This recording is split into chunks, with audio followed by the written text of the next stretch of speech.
कि ये कोई विधानसभा में जा रहा हूँ परसों, और उसके बाद हमारे लोग हम मिल रहे। रणनीति तो क्या है, जनता के बीच में रहता हूँ एनी टाइम, जो सच होता है वो बोलता हूँ। जब तक मेरे शरीर में मेरा दिल धड़केगा, सांस चलेगी, तब तक सच बोलता रहूँगा। और कमज़ोर लोगों की हिफाजत का, प्रोटेक्शन का, सुरक्षा का ये वादा लोगों से मेरा था, और ये चाहे इसके लिए कोई भी कीमत चुकानी पड़े वो करता रहूँगा। आपको लगता है कि कांग्रेस में सच बोलने की सजाएं ये होती? भरत सिंह जी 3 साल से विधानसभा में नहीं आ पा रहे, क्या उनसे ज्यादा ईमानदार आदमी कोई है क्या? क्यों नहीं आ रहे? किसने पूछा क्या उनसे?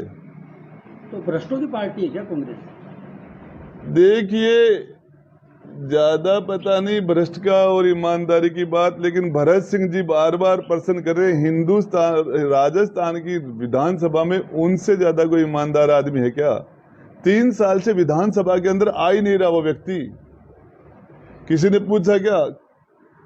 कोटा की रोड पे जाके बैठ गए थे मुख्यमंत्री जी को, 12 से 22 रोड कोटा जाना था, क्यों नहीं आए? क्यों फेस उस आदमी से नजर क्यों नहीं मिला पा रहे? क्या बात है। तो क्या लगता है आपको कि कांग्रेस इस तरीके की रणनीति पे चलेगी तो क्या विधानसभा में प्रदर्शन हो पाएगा? क्या आपका वो फॉर्च्यूनर का बयान है वो तो वो जाने, लेकिन मैं जहां तक है कि हम महिलाओं की हिफाजत नहीं कर पा रहे। मेरे दूल्हे और दुल्हन को एक साथ गोली मार दी गई मेरे यहाँ रोज हमारे यहाँ महिलाओं के साथ दुष्कर्म की हत्याएं हो रही हैं। और हमारे राजस्थान की विधानसभा की माननीय सदस्य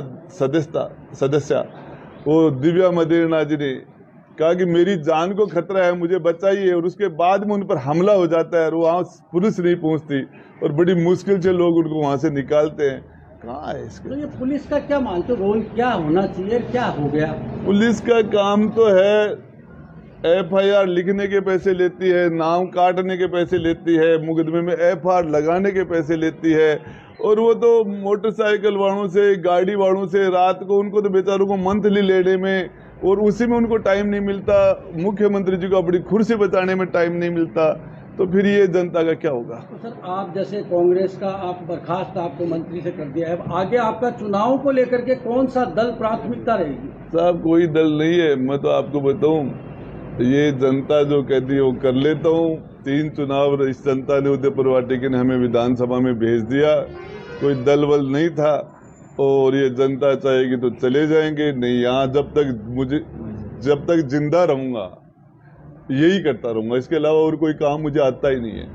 पिछले दिनों ओवैसी से भी आपकी मुलाकात हुई, क्या मायने समझ रहे हैं? देखिए, हिंदुस्तान में बेस्ट पार्लियामेंट्रियन है वो, और जाके दुनिया के सबसे बेस्ट से बेस्ट इंस्टीट्यूट में वो बैरिस्ट्री करके आया है।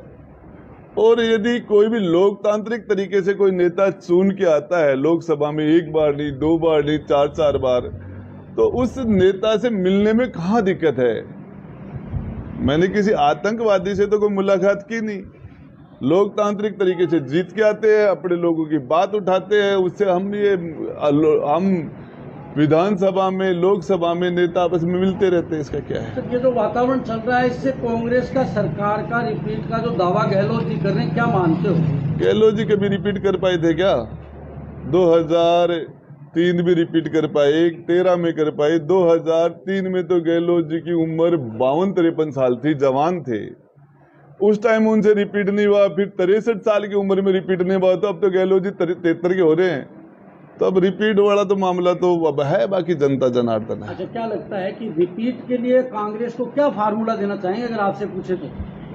भाई, महिला सुरक्षित नहीं है, बहन बेटियां सुरक्षित नहीं है, किसानों के ऊपर जो है हमारे किसान, उनके लिए काम करो, मजदूरों के लिए करो। रोज RPSC में पेपर आउट हो रहे हैं, एक गांव में 200 थानेदार बन जाते हैं, बाकी लोग बन ही नहीं पा रहे। वो लोग तैयारी कर रहे हैं, पेपर आउट, लोग 2-2, 4-4, 5-5 साल तक तैयारी करते हैं हमारे यहाँ, और उसके बाद में वो एक बार नहीं।